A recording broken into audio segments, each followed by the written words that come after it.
Adi Kavli.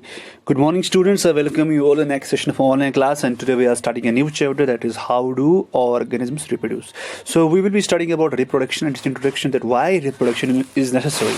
So as you all know, that reproduction is a very important process in our daily life. In fact, in our life we can see that हम देख सकते हैं कि जो humans होते हैं वो human babies, उन्हें ह्यूमन बेबीज़ होते हैं, मंकीज़ को मंकी बेबीज़ होते हैं, dogs have doggy babies. So we all are having this process of reproduction, and हमें ये पता है कि this reproduction is very important, but it is not that much important कि हम इसके बगैर that anyone cannot survive without this. Anyone cannot survive without it. That's why then why do we reproduce? Why reproduction is necessary? तो reproduction के बगैर क्या कोई मर सकता है? ऐसा करने की नौबत क्यों आती है? Why do we reproduce and why all these things happen? ठीक है, तो in this chapter we will be studying that. तो टुडे हमारा थोड़ा इंट्रोडक्शन रहेगा regarding reproduction and why it is necessary. So reproduction is not necessary to be alive. It is not necessary. It is not necessary. In fact, it is not needed for individuals to survive or to stay alive. ठीक है, तो ये reproduction ज़रूरी नहीं है इंसान को ज़िंदा रहने के लिए कि रिप्रोडक्शन नहीं अगर होगा तो someone would die. No, why then reproduction is necessary? Well, you all know that in humans reproduction is not that much simple. In fact, it's very we can say काफ़ी इसमें मेहनत लगती है. A woman has to carry a baby 9 months in her womb. After that जो आदमी और औरत होता है, they have to bring up the child, तो उनको पालन पोषण करना होता है. So this all process happens in humans. No, what we have to study and what we need to study is that although if it is all such a hectic process, so why humans are involved in this process? Why humans are involved in this process? Is it, well, it is needed. Reproduction हम कह सकते हैं, it is needed for the survival of a species. Now here comes the new word species. Species का मतलब क्या है? देखिए, reproduction हमने देखा भी कि इसके बगैर इंसान मर तो नहीं सकता, बट एक प्रजाति जो है, एक स्पीशीज जो है, उसका खात्मा हो सकता है. Now the species can be defined as organisms which have similar appearances and जो आपस में रिप्रोड्यूस कर सकते हैं. For example, dogs belong to one species, human belong to one species, monkeys belong to one species, and cats belong to one species. Even if they reproduce with each other, dogs will produce puppies, humans will produce babies, offsprings, and monkeys will produce little monkeys. So if we will imagine that no reproduction occurs in them, अगर हम ऐसा imagine करें कि humans के साथ साथ जो जानवर हैं, जो सेम स्पीशीज़ के हैं, उनमें रिप्रोडक्शन नहीं होगा, तो उनके साथ क्या होगा?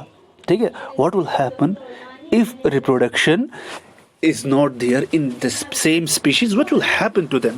इस एग्जाम्पल को हम स्टडी करते हैं. फॉर एग्जाम्पल, हम एक फॉरेस्ट की एग्जाम्पल लेते हैं, where there are so many deers. ठीक है, जहाँ पर बहुत सारे हिरन हैं. And with the same process हम ऐसा मान के चलते हैं कि these deers do not reproduce with each other. And with the same effect हम ये भी मान के चलते हैं कि there is not effect of ageing on them. ठीक, तो ये 7, 8 या 9, 10 या 20, 30 जो डियर्स हैं, ऑल्दो एजिंग इन पे कोई असर नहीं करेगी, but there are predators also. There are predators also who can attack them for their food. और साथ ही साथ इनका जो नंबर है, इनकी जो तादाद है, वो आहिस्ता आहिस्ता कम हो जाएगी. जंगल में लॉइन हैं, ठीक है, टाइगर्स हैं, जिनका खाना ये डियर है. ऑल्दो एजिंग का मैंने फैक्टर इन पे नहीं लिया, तो but predators are there who can attack these deers, and as the time processes, their number will come to an end. So why what is the solution for this process? इसके लिए process ये है कि अगर यहाँ पर हम इनके रिप्रोडक्शन शुरू कर दें, if there is reproduction in them, so what will happen there? Although predators will attack them, but on the other hand there will be stability in their number because they are reproducing. Their number is reproducing. अब दूसरा process ये है कि अगर मान लीजिए predators भी नहीं हो, बहुत सारे प्रोसेसेस ऐसे हैं जहाँ पर नेचुरल क्लाइमेटीज़ हैं जिसके ज़रिए इनका खात्मा हो सकता है।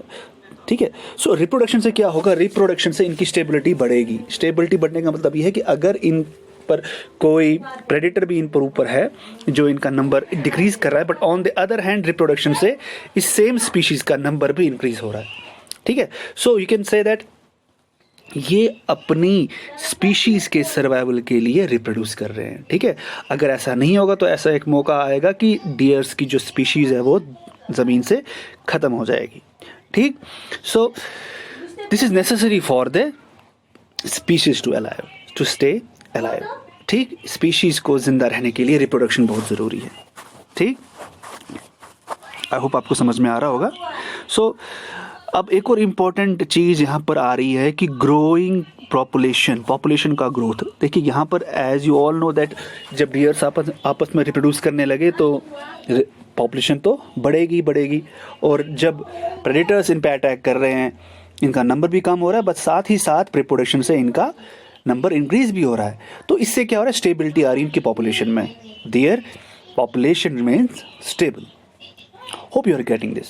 So this is the importance of reproduction, that in reproduction we are promoting a species and we are helping the species to stay alive, and this promotes the stability in population.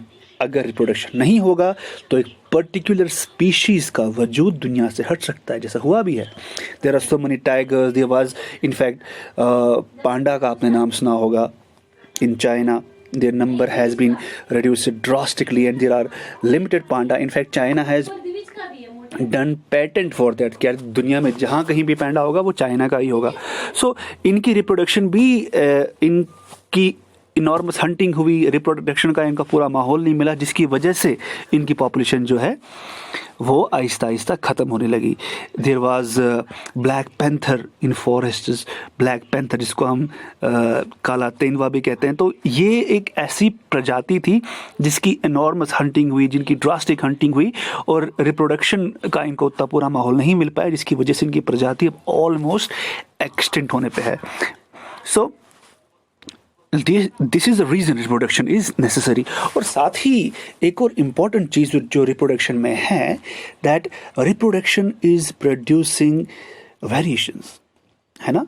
Reproduction produce variations. देखिए अब reproduction में variations कैसे आते हैं। For example आपके जो parents थे, ठीक है, आपकी शक्ल उनसे थोड़ी मिलती थी और आपके फोर फादर्स की शक्ल उनसे थोड़ी मिलती थी, तो with the span of time तो हल्का हल्का वेरिएशन जो है वो ऑफस्प्रिंग में आता है। But if we go to the million of years back, अगर इस प्रोसेस को मैं लाखों साल पीछे ले जाऊं तो हम देखेंगे जो पुराने हमारे पूर्वज थे और जो हम आज प्रेजेंटली है, there is a big difference, and that variation which results in millions of years produces evolution. So reproduction is also necessary to produce evolution. अगर reproduction नहीं होगी तो evolution भी नहीं होगी। So hope आपने थोड़ा समझ लिया होगा कि reproduction necessary क्यों है। reproduction evolution के ढंग से देखें तो रिप्रोडक्शन एवोल्यूशन के ढंग से भी काफ़ी ज़रूरी है। It is necessary for the species to stay alive and also necessary to produce stability in the population. So this was the introduction of reproduction and why it was necessary. अगर आपको कोई इसके रिगार्डिंग कोई question, you can ask me, you can text me in the WhatsApp so that I can answer your questions. So thanks for your patient learning. Thank you very much.